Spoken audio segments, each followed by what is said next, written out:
Chers collègues, j'ai 5-6 minutes pour vous présenter une complication de l'huile de silicone. Et bien évidemment, l'huile de silicone, on en connaît tous son usage et ses indications pour des déchirures géantes, pour des proliférations vitréorétiniennes sévères, dans des nécroses rétiniennes. Les patients qui sont monophthalmes, on leur préfère souvent un tamponnement par silicone que par gaz. Et on sait également que c'est un tamponnement qu'il faut retirer assez rapidement parce que les complications sont connues. Ça imprègne les tissus, la rétine, le nerf optique, ça donne des kératopathies calciques et on sait qu'il faut retirer l'huile de silicone, sauf dans des cas exceptionnels. Lorsqu'on retire l'huile de silicone, eh bien, l'amélioration de l'acuité visuelle est perceptible dans près d'un tiers des cas. Les complications de l'ablation de l'huile de silicone sont néanmoins connues. En premier lieu, c'est la récidive du décollement de rétine, des hypotonies, quelques cas d'hémorragie intravitréenne, des hémorragies choroïdiennes. Mais enfin, il y a une complication qui n'est que peu rapportée, que vous avez sûrement eu déjà dans votre pratique quotidienne, courante. Ce sont les baisses d'acuité visuelle inexpliquées après ablation d'huile de silicone sans que vous ayez d'explication notable. Et ce sont des complications qui sont vraiment sévères parce que le malade se plaint d'une dégradation brutale dès l'ablation de la silicone. Alors, quand on regarde la littérature, eh bien, on s'aperçoit que la baisse d'acuité visuelle après ablation d'huile de silicone inexpliquée peut atteindre jusqu'à 50% des séries. Et l'objectif de notre étude était d'essayer de comprendre un petit peu mieux ce qui pouvait se passer chez ces patients. Alors on a repris sur 5 ans des décollements de rétine, macula on ou off, traités et tamponnés par silicone. Et puis on s'est intéressé de manière rétrospective à leurs acuités visuelles juste avant l'ablation de la silicone et en post-ablation de silicone. La définition d'une baisse d'acuité visuelle après l'ablation de silicone, c'était une baisse brutale de plus de 2 lignes Snellen, sans aucune étiologie pouvant l'expliquer. Et on se rend compte que sur une série de 102 yeux, les indications étant des déchirures géantes, une PVR de haut grade ou des rétinotomies relaxantes pour PVR, certains avaient de la silicone pour un voyage en avion parce qu'ils étaient monophthalmes. Eh bien, sur cette série, 7 yeux avaient une baisse d'acuité visuelle inexpliquée sur 102, ce qui nous fait une incidence de 6%. Mais si on regarde un peu mieux, le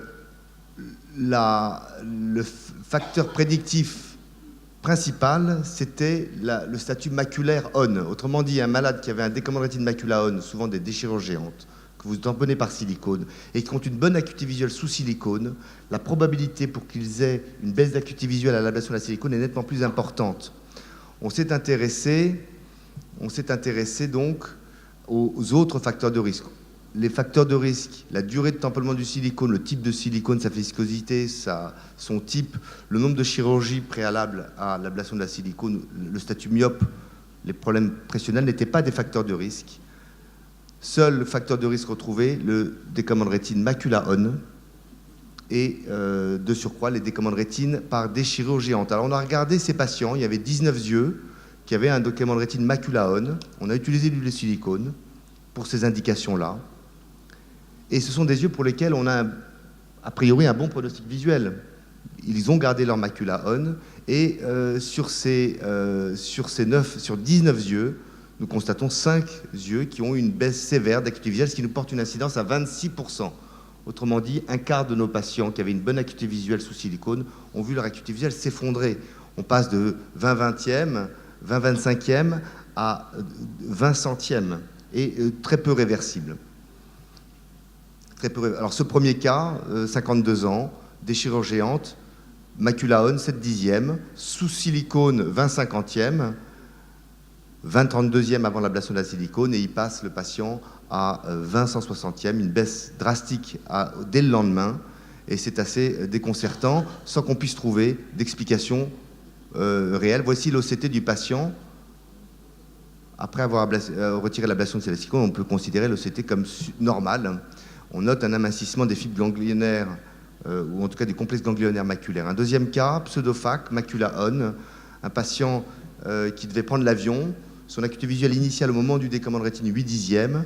On lui met de la silicone, il a 20/50, qui se maintient à 20/40. Au 3e mois, on retire la silicone, il passe à 1/10 d'acuité visuelle. Il passe donc de 5/10 à 1/10 dès le lendemain de l'ablation de la silicone. Et voilà le cas à 1 semaine. Un champ visuel on retrouve un scotome central. Est-ce qu'il existait en préopératoire? On n'en sait rien. Mais en tout cas, un profil maculaire qui est tout à fait rassurant. Les caractéristiques de ces baisses inexpliquées d'acuité visuelle, c'est que, premièrement, elles sont brutales. Elles surviennent dès l'ablation de la silicone. Elles sont sévères, de plus de 5 lignes. Et elles récupèrent très peu ou très partiellement. Elles sont fréquentes, d'autant plus qu'il s'agissait d'un décollement de rétine macula-on, avec une bonne acuité visuelle initiale. En fait, probablement, on doit sous-estimer la fréquence de cette complication, parce qu'il est plus facile de montrer une baisse d'acuité visuelle quand l'acuité visuelle était initialement haute, que quand vous avez un patient qui a 1/20 à compte les doigts, qui reste à compte les doigts. Mais on doit sous-estimer. On a essayé de comprendre un petit peu d'autres cas. L'OCT est normal ou subnormal, l'angiographie est normale, le champ visuel montre un scotome central, l'ERG peut être normal ou montrer une dysfonction des cônes et des bâtonnets, les PEV sont rarement altérés et en micropérimétrie, on confirme un scotome central. Ce patient a été vu en prospectif, 58 ans, glaucomateux pseudophaque, un œil gauche qui présente un décollement de rétine macula-off, une véritable déchirurgie avec inversion rétinienne, que j'ai réappliqué sous silicone. Il avait voit bouger la main et il remonte à 1 an, à 1 mois, à 20/20 parce qu'il a été opéré très tôt. 20/20 à 3 mois. On retire la silicone, il passe à 20/80. Donc c'est un cas qui est documenté puisque je l'ai vu avant et après l'ablation de la silicone. Voilà en haut, avant, en bas, après. On ne voit pas trop d'anomalies a priori. Les épaisseurs maculaires sont, on va dire, un peu plus fines sous silicone qu'à l'ablation de la silicone.